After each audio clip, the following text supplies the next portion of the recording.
The CXPod is brought to you by Netigate. Netigate helps you put your customers at the center of your business. Check them out at netigate.net.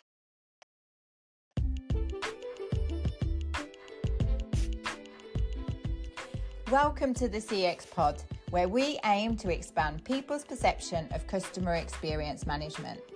We know that customer experience goes hand in hand with employee experience, and we believe that a broader and more holistic view might even replace terms like CX and EX with people experience or human experience. Hello, everyone. Hello, Joanna. Hello, Michael. How are you? Very good, thank you. I'm delighted to be here. Joanna? Yeah, likewise, absolutely brilliant today. And I'm delighted that you're here today, Michael, because I'm really excited because Michael, I don't know whether you know, but I think you know, you are, or the CX Academy, where you come from, and I'll let you talk about it more very shortly. But you were really the starting point of my learning career within customer experience discipline. So I'm absolutely thrilled that you're joining us today. So Oh, you're great very to have you kind. here, Michael. That's a nice way to start this conversation. Thank you. It is. And, you know, they say never meet your heroes and so on. But I think we've met quite a few of them. And I think in CX, that rule doesn't count. You should meet your heroes in CX. So, you know, I have to say what Joanna said, a warm welcome to you, Michael. We haven't met before, actually. So that's going to be very exciting for me as well to get to know you. I've definitely heard about you. And we're so happy to have you on the CX Pod. And I have to say, guys listening out there, just wait until you hear this beautiful accent of Michael. He is from Ireland. So I'm just going to dive into the first question and say, you know, Michael, who are you? Where are you from? Please tell us a little bit about your story and what brought you here to the CX Pod today. Well, thank you again. Very kind. Michael Killeen is from Ireland and a very proud Irishman, but I spent a good deal of my life in America. I lived there for many years, and it's really where I kind of learned my trade. Was when I was a kid. I went to college, and I finished college in America, actually, and then I got a job with GE, who were at that time a phenomenally good company to start your career in, because they really trained you brilliantly. And I started my career out in patient experience. So I was working for GE Medical, and so we were involved in creating, developing MRIs and CAT scanners and all that kind of stuff. Significant organization. And so I was involved in patient experience, and then I shifted into marketing. And from marketing, I'm going to say about, and maybe Joanna, we may have been having these conversations some time ago, but there was a time in my life, I ran an ad agency here in Ireland that was an international group. And I just felt one day, you know what, I think marketing has lost its position of trust at the boardroom table. And I said, you know, I started my career in CX, and I kind of had to look back and seeing what's going on in that discipline. And it was fascinating. I could just see it bubbling again, particularly in the States. So we completely repositioned our organization. We were a dialogue marketing agency. And on the back of that, we set up the CX company. And it was about, I'm going to guess, it's about 5 years ago when I decided that there was a genuine gap in the market. And it was a sizable gap, too, that was worthy to go after. And that was to create the CX Academy and develop education that was really enjoyable to participate in, and where we the lecturers, or we the examiners, etc., sat on the side of the table of the learner rather than trying to beat you with tough questions and so on. So the Academy was born, and yeah, we're delighted. The CX Academy today is the largest CX education body in the world. I think we're in 107 countries, so we're just so proud of that. So that's a little bit about me and my background. And you know, again, as I say, I think learning my trade in America was a phenomenal asset. It really was. It was a great place because you don't have to prove yourself. If you're good at what you're at, you just keep moving forward, moving forward. There's no totem pole in America. It's a fast. Oh, I like that. I love it. Yeah. And I definitely share your experience. So my sort of first proper job after, you know, trying different things, but I ended up in the hotel and restaurant industry, and I worked for TGI Fridays. And I totally agree on what you said. You know, the training that they provide you with, you know, the way they rig you for the job that you're supposed to do, and how they sort of call it CX. That's not what they called it back then, but, you know, they put it into a system. And even if, you know, looking back, yeah, maybe it was a bit, hard borders, and maybe you didn't agree with everything, but they put it into system, they systemized it, and they trained you, and they repeated everything, and they were like, this was like it's a culture building thing. And I totally agree. Like, there's a lot of things to say about America, especially these days, but I think that I is agree. one of the things that they've done really well. Yeah, I agree. Absolutely. And I have the same experience. I've worked and come from the Estée Lauder corporations, and exactly the same experience from working with them, that the training has been so phenomenal. And it's probably been what has also inspired me further in my career and passion to go forward with customer experience. So Love it. So a good heads up to the US for then. Michael, so we've heard a little bit about your background, but what would you say, and you've talked a little bit about the positioning that you've gone through with the CX Academy from the marketing. What would you say is your field of expertise today? Oh, it has to be CX, and more every day EX, under the same umbrella. I'm very passionate. I've always been passionate about whatever discipline I'm operating in. And I write a lot about CX. We publish books regularly. We speak at events, and I really enjoy it. And particularly, it's funny, I now live on the West Coast, the rural part of Ireland, and I love going back to major cities and speaking and seeing people. When you're talking to them, it's just fascinating, and it just makes me deliver better. But so much of my work in the last 4 years has been kind of online, and it is tough. But I would say that obviously I would consider myself to be an expert in the CX world. I've worked across B2B and B2C. We cover all of the different sectors that are out there, and we work with global companies, and we're just so blessed to be working with such good companies who are really fascinated and interested. So yeah, I can raise my hand and say, yeah, I know my stuff, I believe. Yeah. So it's interesting then to see, because and this is it's not a controversial question, but it's interesting to hear the different answers to it. So how would you define CX then? So you're a CX expert. So what is it that you're an expert in? Because we know the definition, and then we know people get CX mixed up with CXM, and then there's customer service, and then there's user experience. So how would you define CX? It's a good way to start the conversation. Yeah, I like that. I mean, we have a definition, in the CX Academy, and it is so simple. And let me start with that, and then I'll go back and I'll build on it. But basically, how a customer feels after interacting with any organization, and it should not be confused with customer service. So it's how you feel. That's what CX is all about. It's how a customer has experienced something with an organization. And it's funny, if you're ever in a restaurant or you're meeting somebody for the first time, they say, Mike, what do you do? And I say CX, and they go, what the heck is that? And it's kind of like, I always end up telling stories, because if they're a business person, I say, look, CX is all about, retaining your best customers, but also getting those best customers to become your salespeople through advocacy. So, there's lots of ways of defining what CX is, but the simple one for me is basically how a customer feels after they interact with your organization. It's so simple. And I've seen so many books with really deep explanations, and I go, no, let's keep it really simple so people get it. Yeah. I love it. And I love simplification. So, you got me. Yeah.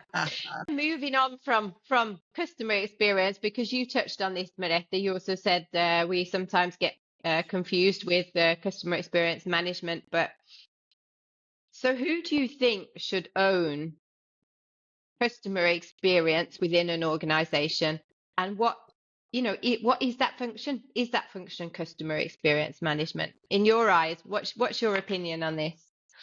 It's changed, Joanna. Great question. It has changed over the years.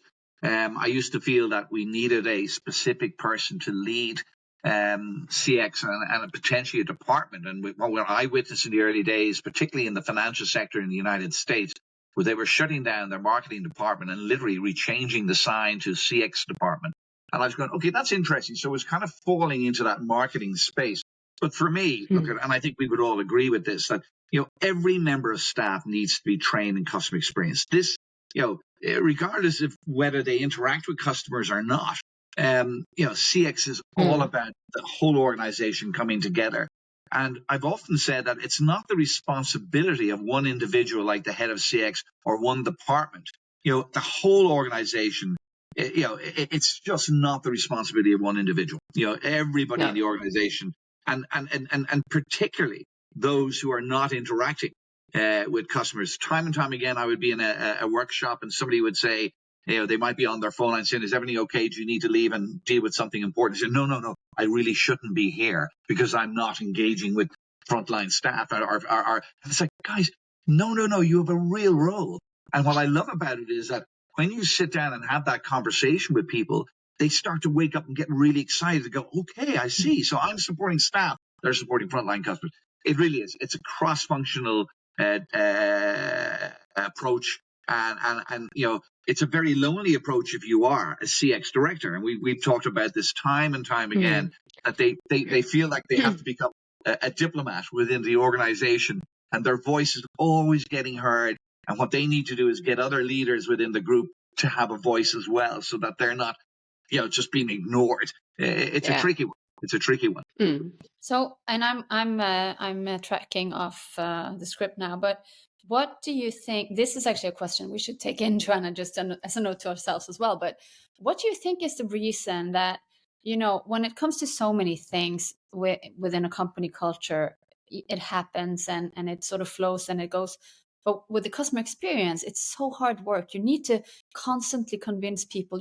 Why is it something that's, should be so obvious and so common sense? Why isn't it common practice? Like, why are we struggling so much to convince people to focus on the customer, do you think? Yeah, we run an annual report every year where we rank companies. And what I see every single year is the top of our league tables are companies that have genuinely happy staff that are bought into the whole culture issue. However, all of these companies are fixated with the customer. And then when you go down to the bottom of the rankings, you're probably into the top or the bottom, say, 10 brands that are usually there. They are fixated with shareholder value. And there's a bit of an answer thereby aligning there. So this year we would have had large companies like Ryanair, which is an Irish airline, who are much more interested in doing what's good for their shareholders. Ticketmaster, which is a global brand, they don't care about customers. They don't. They care about their shareholders. And they will put the basic elements in there. However, somebody like Ryanair, who we've probably all flown at some stage, they have a very honest promise, which is, I don't care about you as a customer, but I will get you from A to B on time, and I will do it cheaply. And that's a pretty honest promise. And lots of other companies out there give us over promises and they under deliver. At least Ryanair are being very honest, but their focus is on their shareholder, and therein lies that issue. Why is it so difficult? You cannot change an organization that is dealing with shareholders as their number one focus. It's really hard to convert them into a customer-centric organization. Very, very difficult. Really, and this comes from the shareholders' focus as well, I suppose. So actually, it starts with the shareholders then, I think. And just to wind back a little bit, because, whenever people say what you just said about Ryanair, and the example has been up before, I'm just going to say, CX washing, right? And we believe it is better to deliver a bad customer experience and be honest about it than deliver a bad customer experience and that you're having the focus on the customers first. So, but it does explain it. And I think the shareholder, so actually we need to start educating shareholders more than practitioners, I think. Moretti, you probably are familiar with the story with Patagonia, who's one of my favorite brands. When I retire, I think I'm going to just go work for Patagonia. I love them. But they're an apparel brand all around the world. And their owner and founder, 2 years ago, he gave up all of his shares, his shareholding, to Mother Earth. So their promise is, making sure that Mother Earth survives, etc. And he's given all of his shares. And what that basically means is that all profits that are made in Patagonia are now taken and put into greening of Earth. And they have some amazing programs out there. And I just think there's a shareholder who's turned around and what a culture they have. I really mean that. I would love to work with those guys one day because I do like to hike. I like to swim. I'm kind of an outdoors person. and I just adore them. I'm surprised I'm not wearing a brand of theirs right now, but that's kind of the way it is. I'm a big fan, and my kid, one of my sons, is a hiker, a professional hiker, and he's based in the States. And he's just never stops talking positively about Patagonia. So there, it's interesting. They do things that get all of their customers to become their salespeople. That's what it's about. It's really fascinating. Yeah, absolutely love that story. And I hope Patagonia, somebody from Patagonia is listening. And we would absolutely love to get somebody from Patagonia as well on the show. That would be absolutely amazing. So anybody who's got any contacts out there, do let us know. And I'm sending you my CV. Look out for it, please.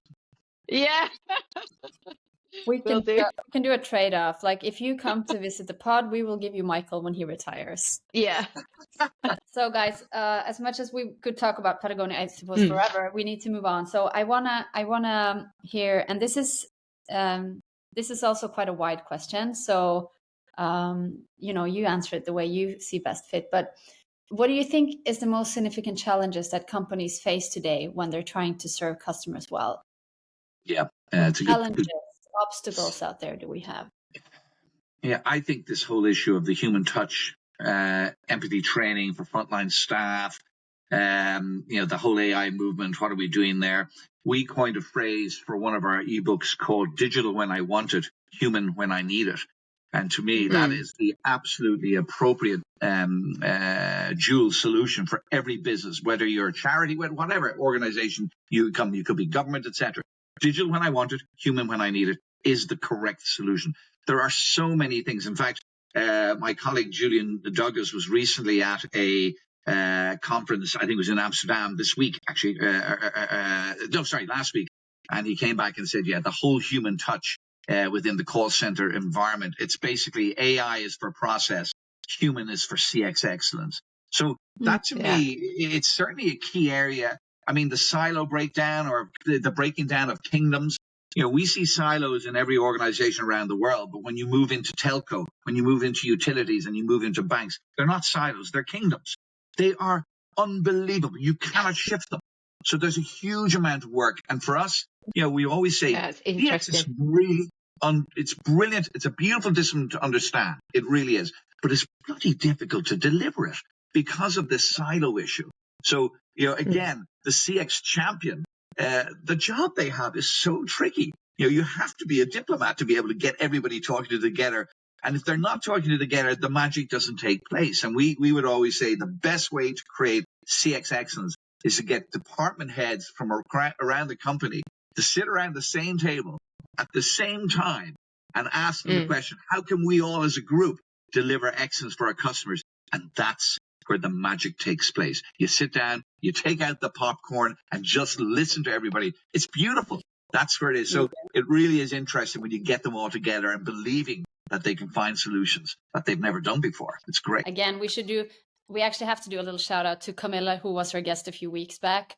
She works in telecom. We used to work together in telecom. And what you're saying about the kingdoms, come out there. You're doing a great job. And we know it's hard because you're totally right. Oh, no, accept that. Absolutely. It is very, very tough. And again, Martha, you when you think about it, kingdoms live in organizations that have shareholders.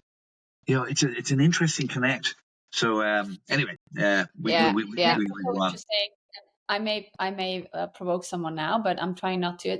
I'm just stating what I see as a fact, or at least, from my experience. I think shareholders are more sort of into the details in these industries as well, the telcos and the banks because it's just too much money circulating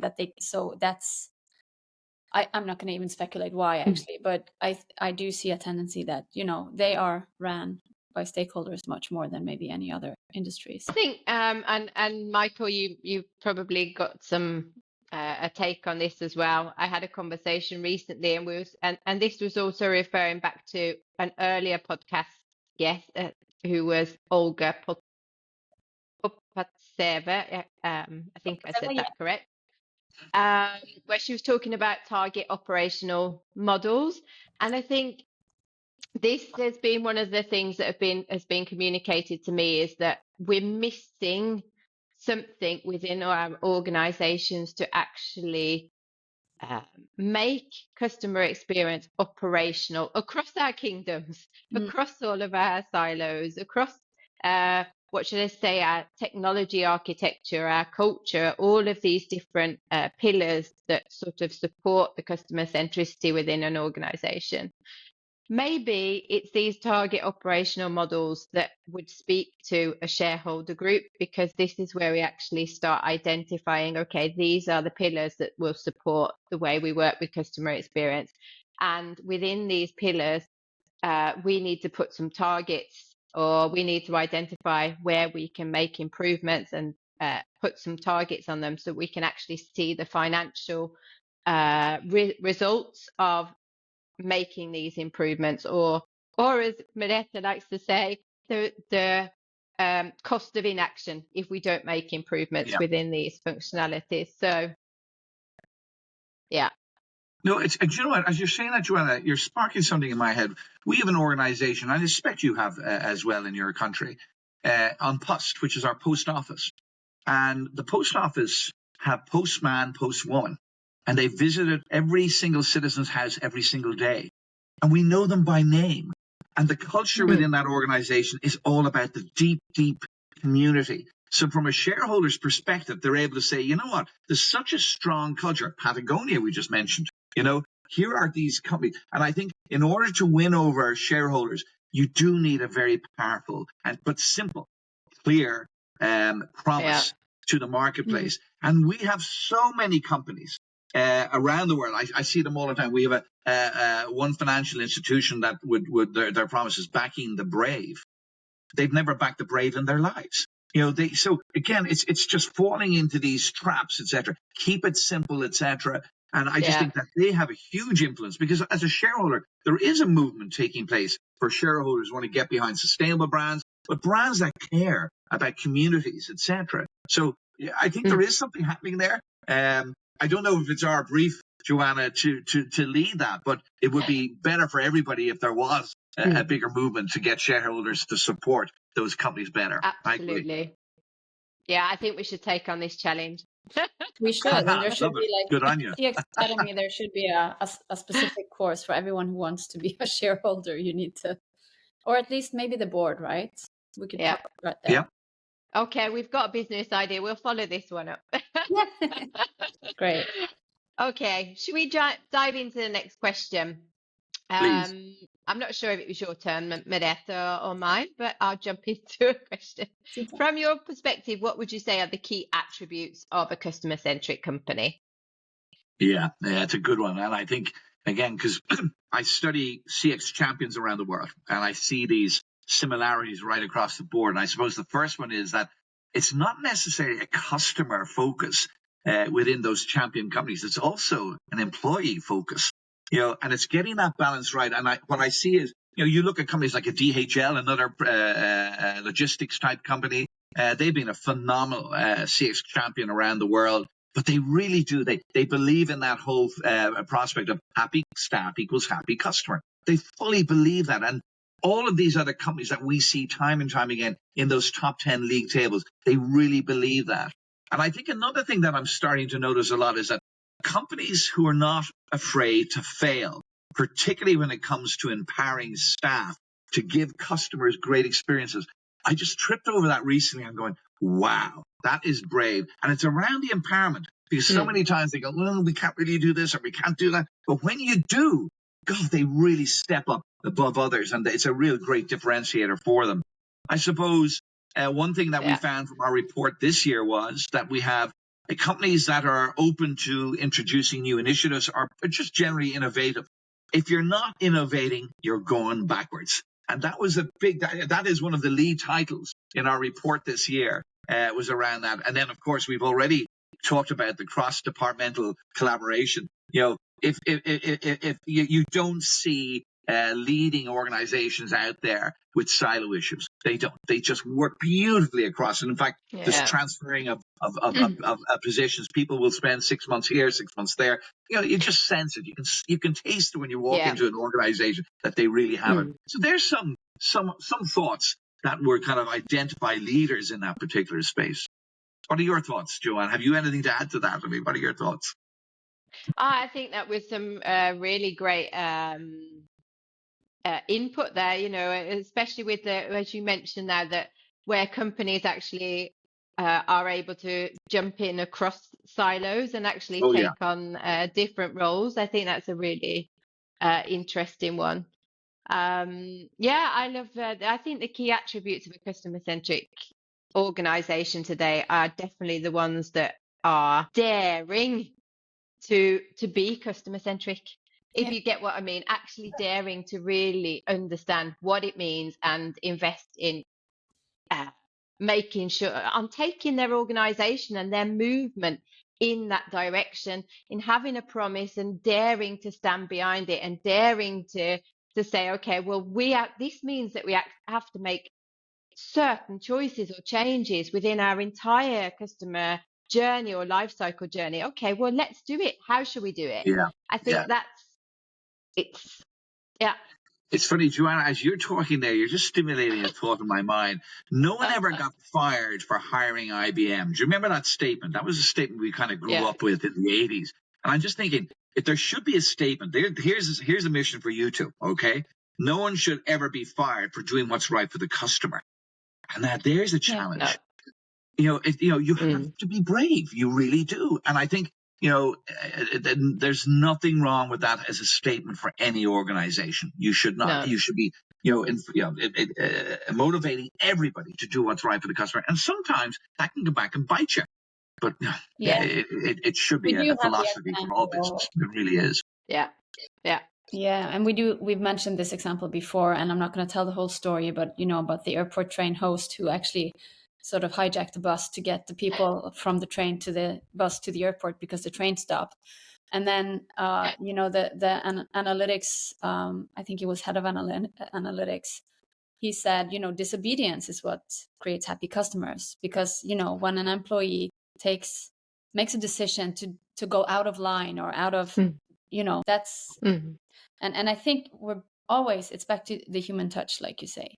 So Yeah. we're going to have to move on. And I really want to hear your take on Voice of the Customer programs, because this is, they've been with us for quite a while. We've used them. We fought for them. And we really do believe that customer insight is crucial to any organization who wants to be customer centric.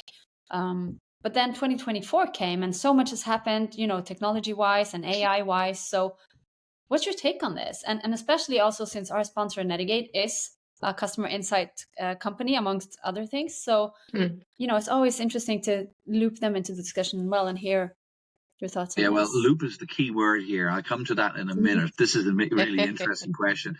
So, look, Voice of the Customer, essential for CX success. In fact, our business, the CX Academy, we created a framework, and it was based on about 1 million Voice of the Customer surveys that we looked at to find out what would the ideal framework look like. And we were able to create 6 drivers from that Voice of the Customer research. So I'm a big, big fan of it. However, we are all familiar with the survey fatigue. It's something that's out there, and it is driving us a bit scatty. But if it's done well, in other words, this is coming back to your loop. If we close the loop on the listening, then we will, and you're engaging with customers on what you feed, then that is it. So I think, without the loop close, we fail. Guys, can I throw this out here? 80% of companies today, I think, fail with Voice of the Customer. Oh, not many. I think even more, to be honest. Could be, Joanna. I think we even created I have nothing to back that, but it's about 80. Me neither, but no, but I agree. And I think the survey fatigue is created because we misused the Voice of the Customer programs. Yes. I agree. And it's funny, one of the big moments and one of the big scares and challenges for us going forward will be the call center. What are we doing with all these brilliant, the staff, particularly during the pandemic? They came to the fore. They went up to the plate and they hit a home run. They were phenomenal. They did all of this work, and companies are now really starting to appreciate them. However, we're now hearing about AI.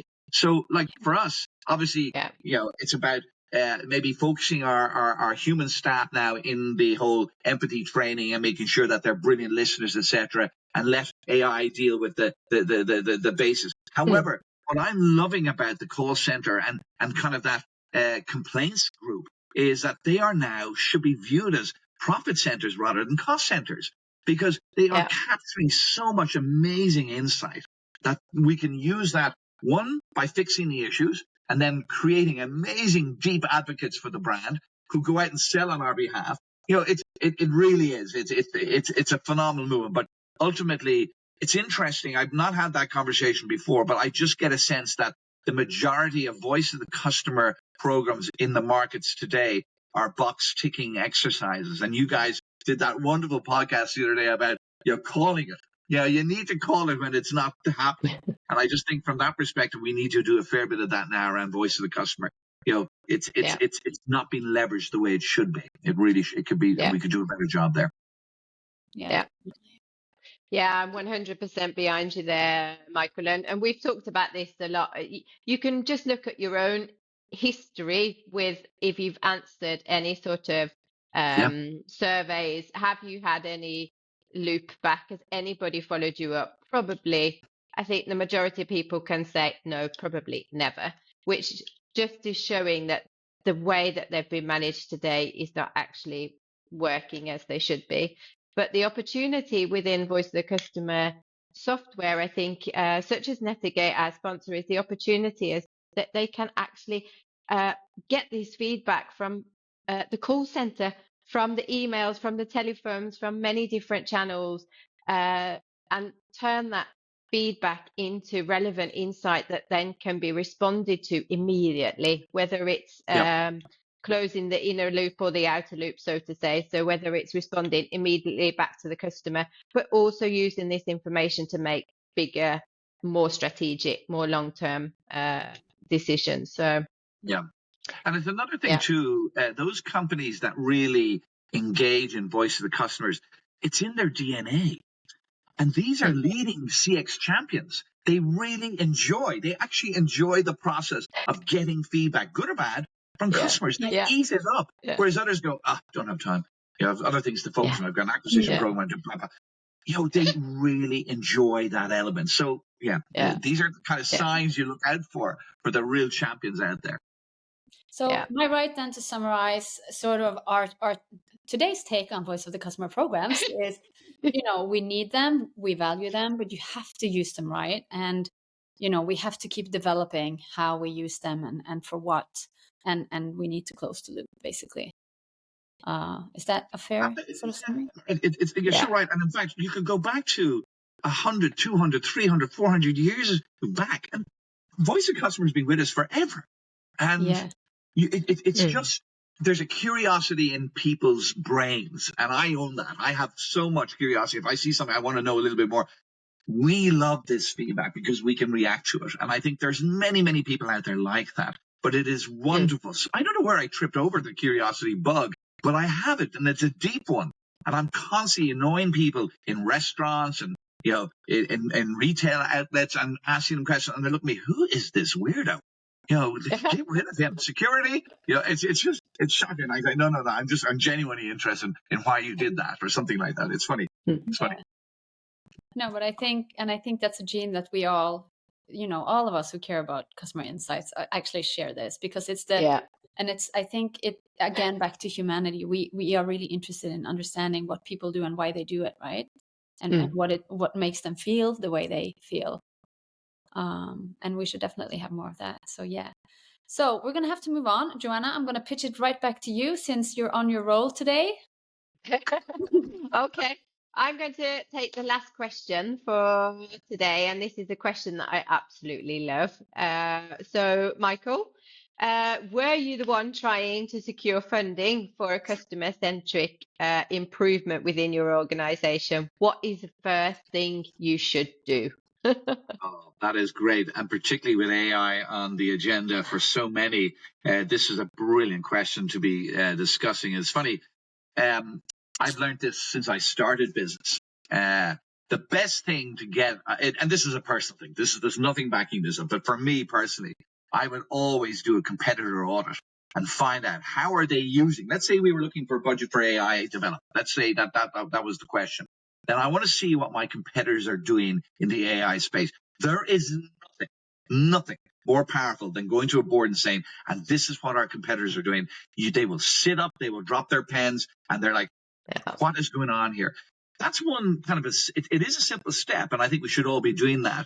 And the other thing also says is like most companies, believe it or not, we're all using AI and we don't even realize it. So it's like, let's find out who's using AI in the organization and what benefits they're occurring right now. And I think when you present that to the team or the budget holders, they're going, oh my God, we're already doing this. This is cool. We're not having to change everything around it. So there's a couple of simple steps here. The obvious things would be, get the voices of the board, get one or two key players to work with you on this. Because, your voice is going to get tired. People are going to hear your voice every single day and you'll be branded, oh, no, not again. Your man's looking for money. He's got, so it's really important to get a group of leaders in that leadership team to voice with you and get that information out. And one of the things that we have heard, and in fact, I just we did an ebook on embedding AI into your organization. And one of the first things I really enjoyed was, whatever you do, don't let the tech department lead AI. And I'm going, why are you saying that? That's really brave. Why are you saying that? Because they complicate everything. So the message isn't don't let tech get involved. The message is be very clear on what it is you're asking for, what's at the end of the road, and be able to articulate a brilliant story with return on investment to the budget holders. Because, if you do it in that process, I mean, there's many steps that you can do. There's many steps you can do. But to me, if you want quick wins, they're the low-hanging fruit. Show what the competitors are doing. Show how we're already using it, and just make sure you got some really strong leaders who are passionate as well about whatever it is you're trying to buy, to be a second voice behind you. It's really important. Yeah, it's a different take actually than most other guests have come with. So that's really cool. And yes, I mean, if you listen to the CXPod, this episode and episodes back, you'll have all the tips and tricks now to know what to do to get funding for your CX. Well, mine are the simple ones. I really do. Yeah, they're not the academic ones. They're kind of like, they really do work if you go that trail. Anyway. Yeah, absolutely. And I remember this also being part of the pensum when we actually did the CX Academy, that, you need to prove, you need to do a competitor analysis, you need to prove what the benefits will be. And I think the tip of actually just sourcing already within your organization, okay, who is working with this? You could even do this with voice of the customer. Who is gathering insight and what's the benefits that you've got from doing it? Okay, how can we scale that? And actually using those inputs. So really good concrete tips. Yeah, and a great summary. Just one last comment, and it's worth listening to. So we just hired a really smart guy on AI who's joined our board, and he was responsible for AI development. He worked in 10 Downing Street, so he was the government lead in that whole area. Fascinating guy. And he said to me one day, and I think this is a great tip to share with everybody, go on to ChatGPT, type in, this is my role, I am the X. What are the key AI tools that I need to be using to make my job easier? Oh my God, it is phenomenal. And I did that 4 weeks ago. And I did it again this morning because I was talking to somebody else about, what you'll get. And the answer is completely different to 4 weeks ago. So it is important. There are such amazing, like when I looked at it and I clicked on these tools, I'm going, my job is going to be so much better now. I will do such a better job. So it is a great tip to share with all your colleagues. Do it regularly, and you will just trip over some amazing tools to make your life so much better. So, it's out there, it's there, but it just changes every single day. It is tough to keep up with it. It really is. Yeah. That's great. Now it's like the CXPod, also now with life hacks for you. So I'm able to deliver a lecture in Mandarin, and I just drop the tool in on this platform, and we'll be speaking Chinese. My mother would be so proud of me. It'd be amazing. and we're actually using AI in the CXPod as well. All our subtitles are generated by AI, and even sometimes some of our sound clips are. Not too often, but we're also experimenting. So we'll continue that. And I think, thank you for the great advice. I'm sorry that we're going to have to sort of wrap this up now. It's been such an energetic and episode full of very, very nice and concrete tips and tricks and funny anecdotes and whatnot. So Michael, thank you so much for joining us. We will share the link to your LinkedIn profile in the show notes, and we will also share the link to your Instagram. If you want to follow Michael, you should click on this link and make sure to do so. Thank you, Joanna, for another lovely episode together with you. Thank you to Netigate at netigate.net for sponsoring the CXPod. We will see you again shortly. Delighted. Thank you, guys. Really appreciate it. Thank you. Have a great day.